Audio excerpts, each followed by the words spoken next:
నా బీసీ మిత్రులకు, కాపులకు, బహుజనులకు నేను ఇచ్చే సలహా, రైట్, మీరేమో పనికిమాల పార్టీలో ఉంటూ ఈ అగ్రవర్ణ పార్టీలో ఎమ్మెల్యేలుగా, మంత్రులుగా, ఎంపీలుగా డ్రామాలు ఆడుతున్నారు, పదవులేమో అనుభవిస్తున్నారు.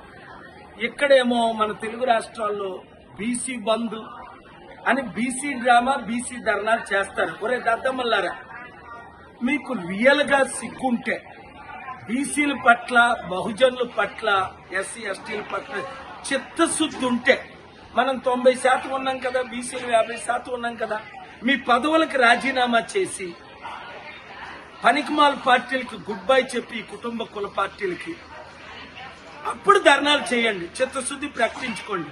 ఎందుకు ఈ డ్రామాలు? అమ్ముడు పోయిందేమో ఈ అగ్రవర్ణ పార్టీలకి, ధర్నాలకు పిలుస్తుందేమో మమ్మల్ని. ఇంకెంత కాలం అనే ప్రజాశాంతి పార్టీ పెట్టారు, మన బహుజనుల పార్టీ, బీసీల పార్టీ, కాపీ రండి.